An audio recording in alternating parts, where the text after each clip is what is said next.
Christmas കാലങ്ങളിൽ ലാലേട്ടൻ വലിയ ഹിറ്റുകൾ നമുക്ക് നൽകിയിട്ടുണ്ട്. ആദ്യ സിനിമ മഞ്ഞിൽ വിരിഞ്ഞു തൊട്ട്, ചിത്രം തൊട്ട്, മത്സരത്താട് തൊട്ട്, ലാൽസലാം തൊട്ട്, അഭിമന്യു തൊട്ട്, ദൃശ്യം തൊട്ട്.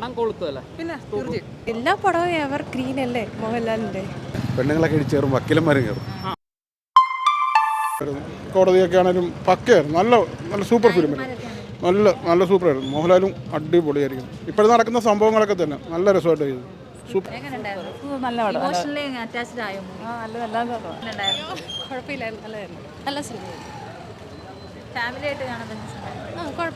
കാണാൻ പറ്റുന്നു.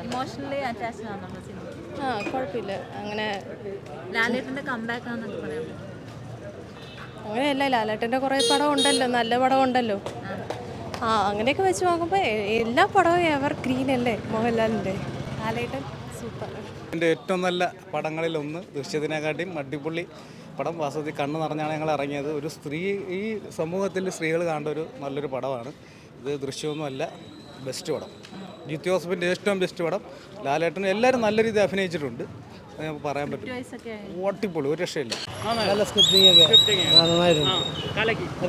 നന്നായിട്ട് ജിത്തു ജോസഫ് ഒക്കെ ലാലേട്ടൻ തിരിച്ചു വരേണ്ട കാര്യമില്ല. ലാലേട്ടൻ എപ്പോഴും ഉള്ളതല്ലേ.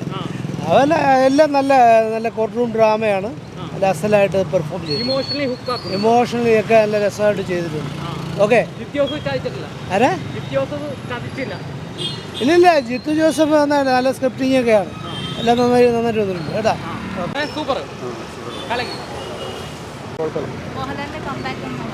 കംബാക്ക് പടമാണെന്ന് പറയാം. കൊള്ളാം, അടിപൊളി സിനിമ.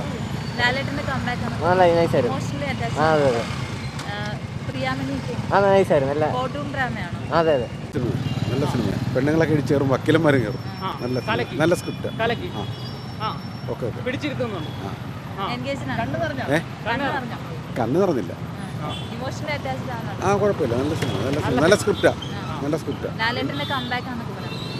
ലാലേട്ടന് കംബാക്ക് എന്ന് പറയാൻ പറ്റത്തില്ല. ഈ പറയുന്നത് കൂടുതൽ പെർഫോം ചെയ്യാനില്ല, കാര്യം കോർട്ട് റൂം അല്ലേ, അതുകൊണ്ട് അതിൻ്റെതായിട്ടുള്ള ഇതേ ഉള്ളൂ. വേറെ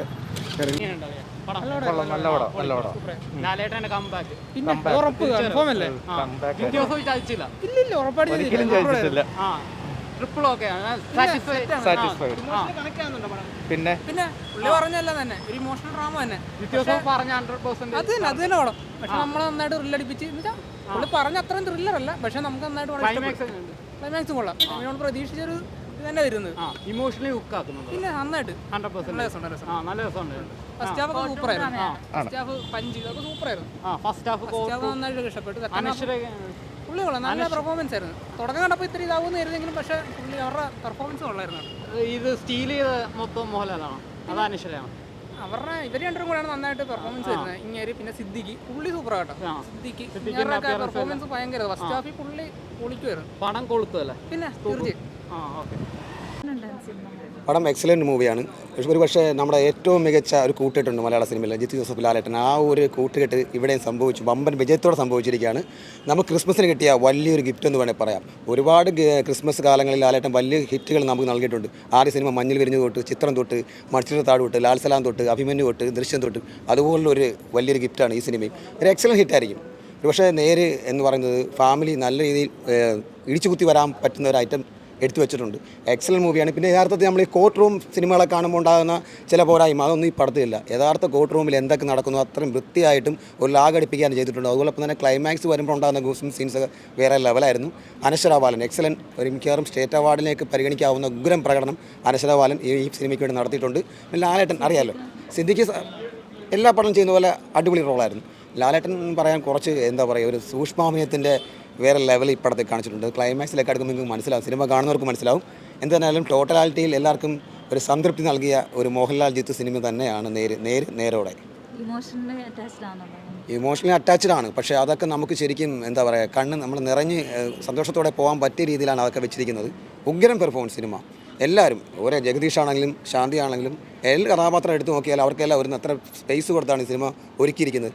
ജിത്തു സാറിന് എപ്പോഴും അദ്ദേഹത്തിൻ്റെ എഴുത്തുകളിൽ നമുക്ക് കാണാറുള്ള ഒരു മാജിക്കുണ്ട്, അത് ഇതിലുമുണ്ട്. ശാന്തി കൂടുണ്ടായ പോലും ജിത്തു സാറിൻ്റെ ഒരു മാജിക് ശരിക്കും ഇതിനകത്ത് പ്രതിഫലിച്ചിട്ടുണ്ട്. പിന്നെ ലാലേട്ടൻ ജിത്തു കോംബോ ഒരിക്കലും നിരാശരാക്കില്ല. നമുക്ക് അത് ഇവിടെ പ്രതിഫലിച്ചിട്ടുണ്ട്. ഒരിക്കലും നിരാശരാകാത്ത ഒരു സിനിമ തന്നെയാണ് നേര്. പ്രിയാമണിയും അവർക്ക് കൊടുത്തിരുന്ന റോള് അവർ ഗംഭീര വക്കീൽ റോളാണ്, ഗംഭീരമായിട്ട് ചെയ്തിട്ടുണ്ട്. കൂടുതൽ എല്ലാ കഥാപാത്രം ചെറിയ കഥാപാത്രങ്ങൾക്ക് പോലും ഒരു ഗണേഷാണെങ്കിൽ പോലും എല്ലാവർക്കും ഒരു നല്ല ഒരു സ്പേസാണ് ജിത്തു ജോസഫ് സാർ ഒരുക്കിയിരിക്കുന്നത്. ഒരു മാജിക്ക് പുള്ളി ഒരുക്കിയിട്ടുണ്ട്. ടെസ്റ്റും സസ്പെൻസും ഒന്നും ഇല്ലാതെ നമ്മളെ പിടിച്ചിരുത്താൻ പറ്റിയ ഒരു ഐറ്റം ഈ സിനിമയിലുണ്ട്.